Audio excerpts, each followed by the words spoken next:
অবসরপ্রাপ্ত দেহরক্ষী স্নাইপার তার মেয়েকে বাঁচানোর জন্য অপরাধীদের সাথে একটি মারাত্মক দ্বন্দ্বে লিপ্ত হয়। দক্ষিণ পূর্ব এশিয়ার শীর্ষ দেহরক্ষী স্নাইপারদের মধ্যে সে ছিল একজন। একবার একটি মিশনে গিয়ে তার ভাইয়ের মৃত্যু হয়। তার কিছুদিনের মধ্যেই তার স্ত্রীও অপ্রত্যাশিতভাবে সড়ক দুর্ঘটনায় মারা যায়। আপনজনদেরকে হারানোর কষ্টে সে তার একমাত্র মেয়েকে নিয়ে সাধারণ জীবনযাপন করতে বাধ্য হয়। কিন্তু তার মেয়েকে ঘটনাক্রমে মাদক পাচারকারীরা অপহরণ করে। মেয়েকে উদ্ধার করতে শুরু হয় তার বাবার নতুন আরও একটি মিশন। সে কি পেরেছিল তার মেয়েকে উদ্ধার করতে?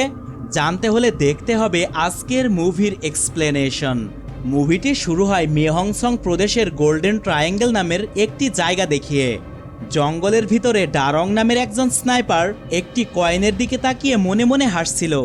তার হেডফোনে আমরা শুনতে পাই কেউ একজন একটি জমি কেনাবেচার বিষয়ে কথা বলছে। লোকটি জমি বিক্রেতার কাছ থেকে অনেক দামে জমিটি কিনতে চাইছিল। বিক্রেতাকে গেলা নামের একজন ব্যক্তি যা মূল্য অফার করেছে তার চেয়ে 10 গুণ বেশি দামে ওই লোকটির জমিটি কিনতে চাইছিল। বিক্রেতা লোকটিকে বলে, গেলা সম্পর্কে আপনি কতটুকু জানেন? সে হলো এখানকার খুবই ক্ষমতাধর একজন ড্রাগ লর্ড। লোকটি তখন বিক্রেতাকে আশ্বস্ত করে বলে, তুমি ভয় পেও না, যতক্ষণ আমি আছি ততক্ষণ তোমার কেউ কিছুই করতে পারবে না। বিক্রেতা সম্মতি জানালে লোকটি চুক্তিপত্রে স্বাক্ষর করে। তারা যখন সেলিব্রেট করছিল তখন বিক্রেতার পক্ষের একটি মেয়ে তাদের দিকে গুলি করার চেষ্টা করে। মেয়েটি আসলে গেলার গুপ্তচর হিসেবে কাজ করত। ক্রেতা পক্ষের সাথে থাকা একজন মেয়ে বডিগার্ড তা দেখতে পেয়ে সাথে সাথেই তাকে গুলি করে। অন্য বডিগার্ডরাও সাথে সাথে পাল্টা গুলি করে তাকে মেরে ফেলে। এরকম একটা রক্তক্ষয়ী যুদ্ধের পরিস্থিতি তৈরি হোক সেটা কেউই চাইছিল না। তারপরেও ঝামেলার শুরু যেহেতু হয়েছে, এখন যুদ্ধে তো নামাই লাগবে। বাইরে থেকে আরও শত্রুরা এসে হামলা করছিল। তারাও চতুরতার সাথে সবাইকে মারছিল। তাদের মধ্য থেকে একজন বাইরে অপেক্ষারত স্নাইপার ডারং থেকে জানতে চাইছিল আরও শত্রুপক্ষের লোকেরা আসছে কিনা। ডারং তাদেরকে ঘর থেকে ওই লোকটিকে সাথে নিয়ে বের হওয়ার জন্য বলে। মুভিটির এখানে কে কাকে মারছে, কেন মারছে, এই বিষয়টি তোমাদেরকে পরিষ্কার করে দিচ্ছি। কালো কোট পরা এই লোকটি ছিল জমির ক্রেতা। ডারং ছিল ওই ক্রেতার বডিগার্ড। ডারং ও তার টিমের লোকেরা টাকার বিনিময়ে বিভিন্ন এলিট শ্রেণীর লোকেদেরকে ব্যক্তিগত নিরাপত্তার সেবা দিয়ে থাকে। এখানে ডারংয়ের ক্লায়েন্ট ছিল ওই লোকটি। এদিকে জমি কেনা বেচার খবর পেয়ে গেলা তার লোকদেরকে পাঠায়। গেলার লোকদেরকে দেখে ডারং তাদেরকে দ্রুত ঘর থেকে বেরিয়ে যেতে বলে। ডারং স্নাইপার শটের মাধ্যমে গেলার লোকেদেরকে একে একে মারতে থাকে। এখানে আমরা দুই পক্ষের মধ্যে কিছু চমৎকার অ্যাসল্ট কমব্যাট দেখতে পাই। সেই সাথে দূর থেকে ডারং তার স্নাইপার রাইফেল দিয়ে চমৎকার সব ডেডলি হেডশট নিতে থাকে। তারা এখান থেকে চলে যেতে চাইলে ডারং তাদেরকে তার নির্দেশ দেওয়া পর্যন্ত অপেক্ষা করতে বলে। কিছুক্ষণের মধ্যেই আরও বেশ কিছু লোক তাদের উপরে হামলা করে আর তারাও তাদের সবাইকে মেরে ফেলে। তারা সবাই বাড়ির পিছন সাইড দিয়ে সবাইকে টেক ডাউন করতে করতে বেরিয়ে যেতে থাকে। সেখানে তাদের উপর একজন গ্রেনেড ছুঁড়ে মারে। বোমার আঘাতে কেউ আহত হয়েছে কিনা সেটি ডারং জানতে চায়। তবে টিমের সবাই আগে থেকে গ্রেনেড দেখতে পাওয়ায় সতর্ক হওয়ার সময় পেয়েছিল। হারমিট ছিল একটু দুষ্টু প্রকৃতির মানুষ, তাই সে ইচ্ছা করেই বিশপের বুকের উপরে গিয়ে পড়ে। সে আসলে বিশপকে পছন্দ করত। কেউ এখানে হতাহত না হলেও তাদের ক্লায়েন্ট খুবই ভয় পেয়ে গেছিল। সে এখান থেকে দ্রুত চলে যেতে চাইছিল। এবার আমরা একজন লেডি স্নাইপার দেখতে পাই। সে একটি ঘরে লুকিয়ে থেকে জমি বিক্রেতার দিকে তাক করছিল। তার নিশানায় জমি বিক্রেতা চলে আসলে সে তাকে গুলি করে মেরে ফেলে। সাথে সাথে টিমের বাকি সদস্যরা দ্রুত একটি ঝোপের আড়ালে নিজেদেরকে লুকিয়ে ফেলে। কাউকে দেখতে না পেয়ে লেডি স্নাইপার ফাঁকা একটি গুলি করে। পরিস্থিতি নিয়ন্ত্রণের বাইরে চলে গেলে হারমিট ডারংয়ের কাছে সাহায্য চায়। ডারং তাদেরকে বলে যে আশেপাশে কোথাও স্নাইপার আছে। স্নাইপারকে লোকেট করতে সে হারমিটের কাছে সাহায্য চায়। হারমিট তখন ওই জায়গা থেকে দৌড়াতে থাকে। এ সময় লেডি স্নাইপার তার উপরে গুলি চালায়। অবশেষে ডারং লেডি স্নাইপারকে লোকেট করতে পারে, কিন্তু গুলি করার মতো সে সঠিক অ্যাঙ্গেল খুঁজে পাচ্ছিল না। এই ফাঁকে টিমের বাকি সদস্যরাও হারমিটের পিছু পিছু স্থান বদল করে। শুটিং রেঞ্জ থেকে তারা সরে গেলে লেডি স্নাইপারও তার জায়গা পরিবর্তন করতে বাধ্য হয়। এতে করে সে ডারংয়ের স্নাইপিং রেঞ্জে চলে আসে। ডারং তাকে শ্যুট করলে লেডি স্নাইপার নিজেকে লুকিয়ে ফেলে। এরপর সে ডারংয়ের দিকে বন্দুক তাক করে। ডারং ও লেডি স্নাইপার তারা দুইজনকে প্রায় একই সাথে গুলি করে, কিন্তু ডারংয়ের গুলিটি লেডি স্নাইপারের স্কোপ ভেদ করে তার কপালে লাগলে সে ওখানে মারা যায়। রাস্তা পরিষ্কার হলে তারা সবাই সেখান থেকে গাড়ি করে বেরিয়ে যেতে থাকে। গাড়িতে ওঠার সময় তাদের উপর আরও একটি দল এসে হামলা করে। অন্যদিকে ডারং রোপগান দিয়ে দড়ি নিক্ষেপ করে জঙ্গল থেকে দড়ি বেয়ে বেরিয়ে এসে গাড়ির উপরে ঝাঁপ দেয়। তাদেরকে গেলার লোকেরা পিছু করতে থাকে। কার চেজিং করতে করতে দুই পক্ষের মধ্যে অনেক গুলাগুলি হতে থাকে। গেলার লোকেরা এতটাই ক্ষিপ্র ছিল যে তারা তাদের পিছুই ছাড়ছিল না। ডারং তখন বুদ্ধি করে তাদের গাড়িতে গ্রেনেড নিক্ষেপ করলে গাড়ির সকলেই মারা যায়। অন্যদিকে তাদের ক্লায়েন্টের গাড়ি পিছু করছিল অন্য একটি দল। এটি দেখে ডারং হারমিটকে বলে ওই গাড়িতে হিট করতে। অপরদিকে আরও একটি গাড়ি এসে তাদের দিকে রকেট ছোড়ে, কিন্তু তারা কৌশলে রকেটটিকে এড়িয়ে যায়। ডারং হারমিটকে গাড়িটি ঘুরিয়ে 50 মিটার দূরত্ব রেখে চলতে বলে। সে স্নাইপিং করে ওই গাড়িটিকে টেকডাউন করে নিজেদেরকে শত্রু মুক্ত করে। ফ্রেম পরিবর্তন হলে আমরা সবাইকে একটি নাইট ক্লাবে দেখতে পাই, যেখানে ডারং ও তার টিম এবং তাদের ক্লায়েন্ট সহ সকলে ফুর্তি করছিল। তাদের ক্লায়েন্ট ডারংকে তার জীবন বাঁচানোর জন্য ধন্যবাদ জানায়। সে এখানে তার কাছ থেকে জানতে চায় কিভাবে তারা এই কঠিন কাজগুলো করে থাকে। ডারং তার মেয়ের দেওয়া একটি কয়েন দেখিয়ে বলে, একজন স্নাইপারের বন্দুক ও তার লক্ষ্যবস্তু ছাড়া সবচেয়ে জরুরি বিষয় হলো শক্তিশালী হৃদয় থাকা। যে কোনো কঠিন পরিস্থিতিতে মনকে স্থিতিশীল না রাখতে পারলে একজন স্নাইপার হওয়া সম্ভব নয়। এরপর আমরা দেখতে পাই একটি ফ্ল্যাটে একজন লোক অপর একজন ব্যক্তিকে মারছে। যে ব্যক্তিটি মারছে তার নাম চালং। সে মাদক মাফিয়া গেলার হয়ে কাজ করে। এ সময় একজন তাকে ফোন করে তার প্রেমিকার মৃত্যুর খবরটি জানায়। এদিকে গেলার লোকেরা ডারংয়ের পিছু করতে করতে সেই ক্লাবে গিয়ে তাকে হত্যার চেষ্টা করে। সেখানে গুলাগুলি শুরু হলে একটি গ্রেনেড বিস্ফোরণ ঠেকাতে গিয়ে হারমিট মারা যায়। এখানকার ফাইট সিনগুলো আসলেই দেখার মতো ছিল। তারা সবাই ওই বিল্ডিংয়ের ছাদের উপরে যেতে থাকে।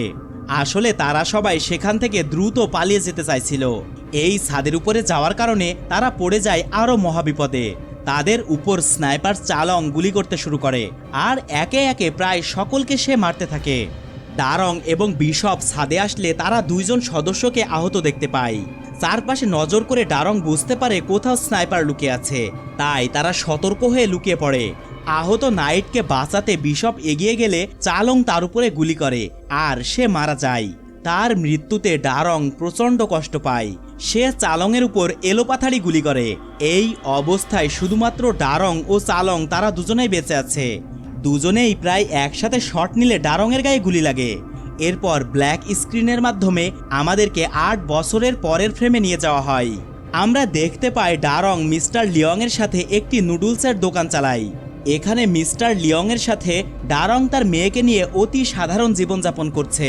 তার মেয়ে কিকি স্কুল থেকে বাসায় আসলে সে তাকে ক্ষুধার্ত কিনা জানতে চায়। কিকি তার বাবার সাথে অভিমান করে রুমে চলে যায়। রাতের বেলা ডারং তার স্ত্রীর ছবির সামনে কিছু সাদা গোলাপ রেখে তার স্ত্রীর সাথে নিজে নিজে কথা বলে। সে বলে যে তাদের মেয়ে কিকি এখন অনেক বড় হয়ে গেছে। ছোটবেলায় কিকি দেখতে তার মতো ছিল, বড় হয়ে কিকি তার মায়ের মতো দেখতে হয়েছে।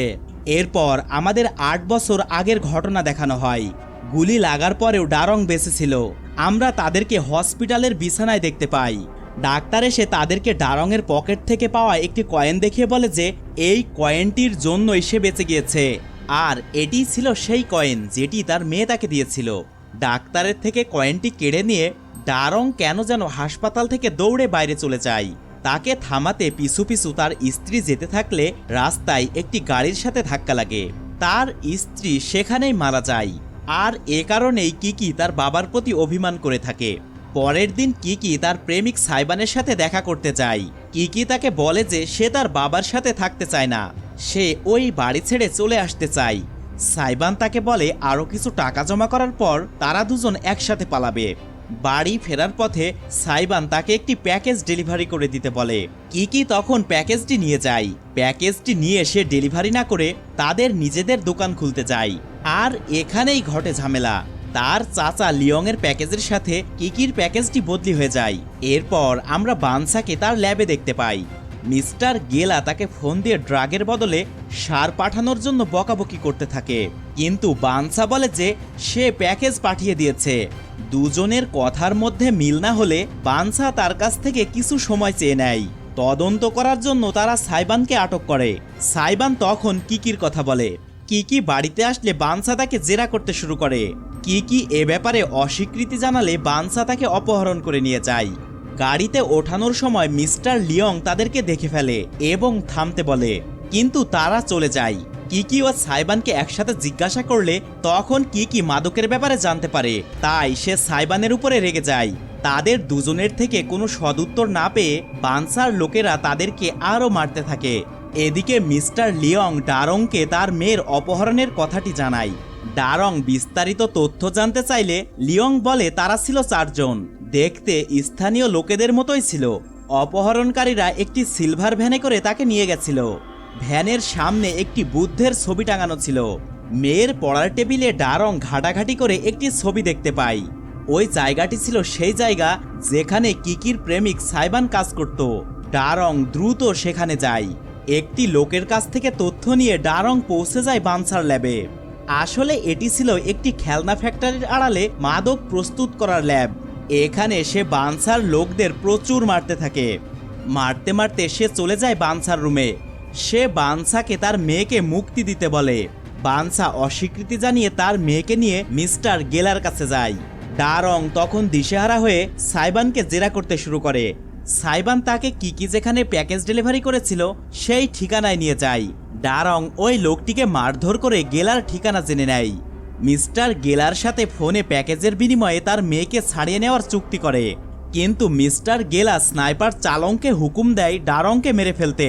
অন্যদিকে ডারং মিস্টার লিয়ংয়ের কাছে প্যাকেজ আনতে গেলে চালং এবং গেলার লোকেরা তাদের উপর হামলা করে। শুরু হয় আরও একটি চমৎকার ফাইটিং সিন। একদিকে স্নাইপারের গুলি, অন্যদিকে hand to hand combat fight. সব মিলিয়ে সিনটি দেখার মতো ছিল। সেখান থেকে পালানোর সময় চালংয়ের গুলিতে একজন পথচারী মারা গেলে পুলিশি ঝামেলায় ডারং ফেঁসে যায়। সে পুলিশকে তার মেয়ের অপহরণের কথা বলে এবং তাকে বাঁচাতে বলে, কিন্তু পুলিশ তার কোনো কথা না শুনলে বাধ্য হয়ে সে পুলিশকে আহত করে সেখান থেকে চলে যায়। রাতে বাসায় ফিরে ডারং নিজের ক্ষতস্থানে ড্রেসিং করে। তখন তার সাথে সাইবান দেখা করতে আসে এবং বলে যে কিকিকে বাঁচানোর জন্য সেও তার সাথে যেতে চায়। তখন ডারং সাইবানকে আগামীকালের মিশনের জন্য কি কি করতে হবে সে সম্পর্কে বুঝিয়ে দেয়। পরের দিন সকালে তারা মিস্টার গেলার আস্তানায় চলে যায়। একটি ঝোপের আড়ালে লুকিয়ে থেকে সাইবান দূরবীন দিয়ে চারিদিকে নজর রাখছিল। তাদের দিকে একজন এগিয়ে আসলে ডারং তাকে পিছন থেকে অ্যাটাক করে তাকে মেরে ফেলে। এরপর ডারং ফিল্ডে থাকা সকল শত্রুদের একে একে বিভিন্ন কৌশলে লুকিয়ে লুকিয়ে সকলকে মেরে ফেলে। হঠাৎই সেখানে গোলাগুলি শুরু হলে মিস্টার গেলা সতর্ক হয়ে যায়। ডারং মেয়েকে বাঁচাতে আসতে থাকলে গেলার লোকেরা তাদের উপর আক্রমণ করে। দুই পক্ষের মধ্যে অ্যাটাক ও কাউন্টার অ্যাটাক চলতে থাকে। এ সময় পরিচালক আমাদেরকে দারুণ একটি এফপিএস ভিউ দেখায়, যেখানে ডারং সকলকে তার M4A1 রাইফেল দিয়ে মারতে থাকে। এই সিনটি ছিল দারুণ উপভোগ করার মতো। এভাবেই ডারং তার মেয়ের কাছে পৌঁছালে মিস্টার গেলা তার বন্দুক রাখতে বলে আর প্যাকেজটি ফেরত দিতে বলে। সেও তার মেয়েকে বাঁচাতে প্যাকেজটি তার দিকে ছুড়ে মারে।